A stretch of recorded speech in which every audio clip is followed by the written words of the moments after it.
एक गांव में टिंकू अपनी पत्नी के साथ रहता था। रात होते ही उसके घर में कुछ अजीब अजीब सी आवाजें आने लगती थी। अजी सुनिए ना, देखिए ना, वो डरावनी डरावनी आवाजें फिर से आने लगी हैं। उठिए ना अजी, उठिए ना। क्या हुआ रेशमा? अजी देखिए ना, जमीन के अंदर से फिर से किसी के चीखने की आवाजें आ रही हैं। रोज रात होते ही ये आवाजें आने लगती हैं। आप कुछ कीजिए ना, इतने डर के माहौल में मैं नहीं रह सकती। ठीक है, मैं सुबह होते ही ये जमीन खुदवा कर देखता हूँ, आखिर माजरा क्या है। अभी तुम सो जाओ, रात बहुत हो गई है।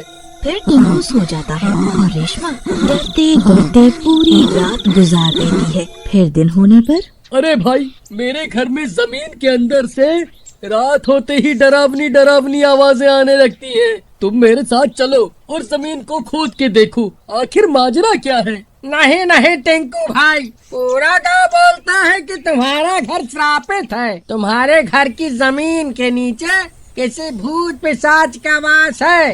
अगर मैंने तुम्हारे घर की जमीन खोद दी तो सबसे पहले वह चुड़ैल मेरा सर धड़ से अलग कर देगी। चल डरपोक, चल भाग यहाँ से। मैं किसी भूत प्रेत पर विश्वास नहीं करता। फिर टिंकू वापस अपने घर की ओर चल देता है।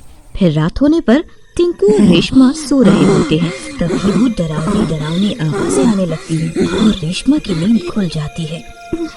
अजी अजी उठिए ना, देखिए ना, वो आवाजें फिर से आने लगी हैं। आज आपको कुछ न कुछ करना ही होगा, नहीं तो मैं ये घर छोड़कर अपने मायके चली जाऊंगी। फिर टिंकू गुस्से में उठता है और कुल्हाड़ी से जमीन खोदने लगता है और कुछ ही देर में अपने कमरे में एक गहरा गड्ढा खोद देता है। तभी वो डरावनी आवाजें तेज हो जाती है और उस गड्ढे से बहुत तेज बदबू आने लगती है। अजी ये बदबू कैसी है? क्या हमने गड्ढा खोदकर कोई गलती तो नहीं कर दी ना? फिर टिंकू उस गड्ढे के अंदर उतर जाता है। वहाँ उसे एक औरत की लाश मिलती है। फिर वो उस लाश को अपने कंधे पर डालकर गड्ढे से बाहर निकल आता है। अजी ये किसकी लाश है और ये हमारे घर के नीचे कैसे आ गई? पता नहीं भगवान, ये लाश कहाँ से आ गई। अजी क्या ये लाश ही डरावनी डरावनी आवाजें निकाल रही थी? पता नहीं, मुझे तो कुछ समझ नहीं आ रहा। अजी इसके चेहरे से कपड़ा हटाकर तो देखिए कि क्या पता कोई जान पहचान का हो। तुम्हारा दिमाग तो खराब नहीं हो गया? अगर कोई चुड़ैल निकली तो? मैंने आपसे बड़ा डरपोक अपनी जिंदगी में नहीं देखा, जो एक लाश से भी डर रहा है। फिर रेशमा उस लाश के चेहरे से कपड़ा हटा देती है और उसकी आंखें फटी की फटी रह जाती है। वो एक चुड़ैल होती है। अरे मर गई रे। अजी ये तो कोई चुड़ैल की लाश है। कहीं हमने इसे बाहर निकालकर कोई गलती तो नहीं कर दी? मुझे बहुत डर लग रहा है जी, कहीं ये जाग ना जाए। फिर टिंकू उस लाश को उठाकर वापस गड्ढे में फेंक देता है। भगवान, हमें अब और यहाँ नहीं रुकना चाहिए। चलो जल्दी यहाँ से निकलते हैं। अरे भागो रे, अपनी जान बचाकर भागो रे। फिर जैसे ही टिंकू भागने लगता है, वो लाश टिंकू की टांग पकड़ लेती है। अरे मर गया रे। अरे प्रीतम, मेरे लिए रुको, इस कमबख्त ने मेरी टांग पकड़ ली है। अब मैं क्या करूं? अरे चुड़ैल जी, मुझे छोड़ दो।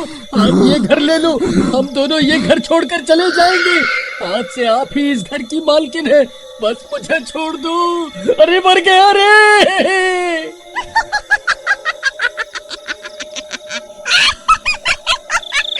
इतने सालों के बाद कोई इंसान मेरे हाथ आया है, ऐसे कैसे छोड़ दूं?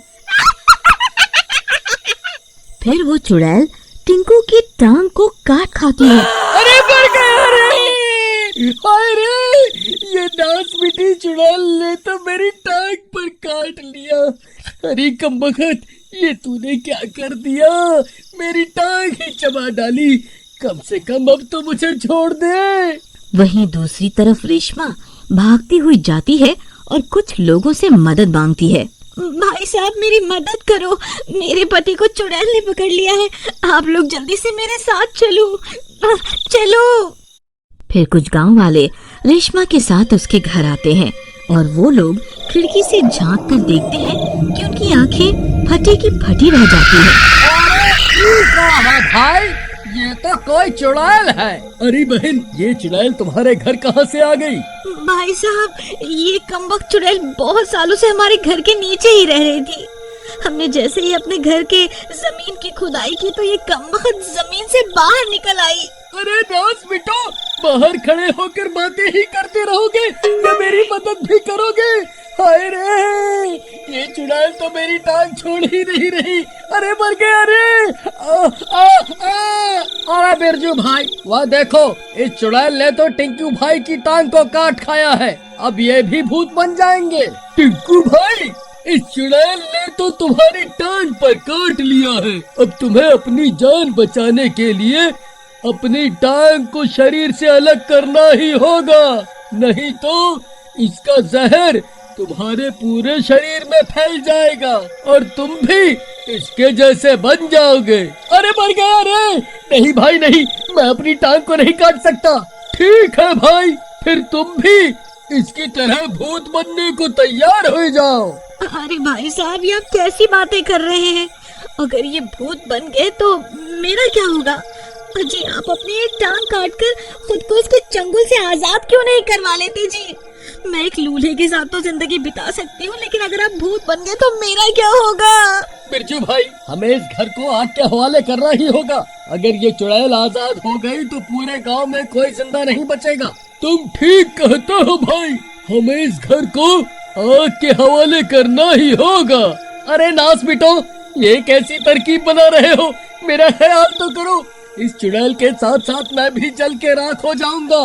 देखो टिंकू भाई, तुम्हारे पास एक आखिरी मौका है। जल्दी से अपनी टांग काट कर इस चुड़ैल से अपना पीछा छुड़ा लो, नहीं तो हम इस घर को आग के हवाले कर रहे हैं।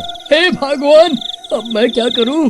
तभी रेशमा पड़ोस के घर जाती है और एक बड़ा सा चाकू उठाकर ले आती है। अजी, ये लीजिए, इससे अपनी टांग को अलग कर दीजिए और जल्दी से बाहर आ जाइए। फिर रेशमा उस चाकू को टिंकू की तरफ फेंक देती है। फिर टिंकू उस चाकू को उठा लेता है। हे भगवान, अब क्या करूं? जो होगा देखा जाएगा। फिर टिंकू उस चाकू से अपनी टांग को काट देता है और नीचे जमीन पर गिर जाता है। अरे मर गया रे। हाय रे, बहुत दर्द हो रहा है। हाय रे, अरे नास मिट्टी चुड़ैल, तेरी वजह से तो मैं लूला बन गया। हाय, मैं तो कहीं का नहीं रहा। अरे मर गया रे। उसकी एक टांग चुड़ैल के हाथ में रह जाती है। बहुत स्वादिष्ट है, आज तो मजा ही आ गया।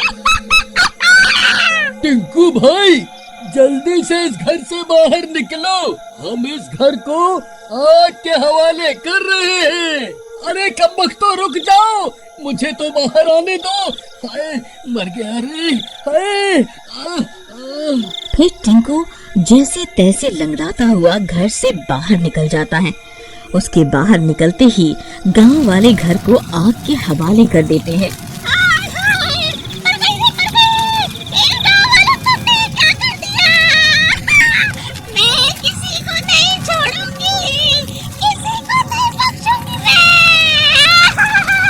फिर देखते ही देखते पूरा घर जलकर राख हो जाता है।